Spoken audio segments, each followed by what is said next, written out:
മലപ്പുറം മഞ്ചേരിയിൽ വ്ലോഗർ ജുനൈദിന്റെ മരണത്തിൽ അസ്വാഭാവികത തള്ളി പോലീസ്. വഴിക്കടവ് സ്വദേശി ജുനൈദ് വെള്ളിയാഴ്ചയാണ് വാഹനാപകടത്തിൽ മരിച്ചത്. മരണത്തിൽ അസ്വാഭാവികത ഉണ്ടെന്ന് സമൂഹ മാധ്യമങ്ങളിൽ ആരോപണമുയർന്നിരുന്നു. മദ്യപിച്ചതാണ് വാഹനാപകടത്തിന് കാരണമെന്നാണ് പോലീസിന്റെ നിഗമനം.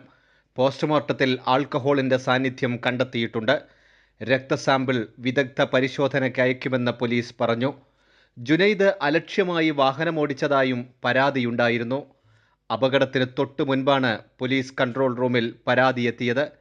മഞ്ചേരി മരത്താണിയിൽ വെച്ചായിരുന്നു ജുനൈദ് സഞ്ചരിച്ച ബൈക്ക് അപകടത്തിൽപ്പെട്ടത്. ഉടൻ തന്നെ ആശുപത്രിയിലെത്തിച്ചെങ്കിലും മരണം സംഭവിച്ചിരുന്നു. തലയുടെ പിൻഭാഗത്താണ് പരിക്കേറ്റത്. മഞ്ചേരി കാരക്കുന്ന് മരത്താണി വളവിൽ റോഡരികിലെ മൺകൂനയിൽ തട്ടി ബൈക്ക് മറിഞ്ഞാണ് അപകടമുണ്ടായത്. റോഡരികിൽ രക്തം വാർന്നു കിടന്ന ജുനൈദിനെ ബസ് ജീവനക്കാരാണ് ആദ്യം കണ്ടിരുന്നത്. കൈരളി ന്യൂസ്, മലപ്പുറം.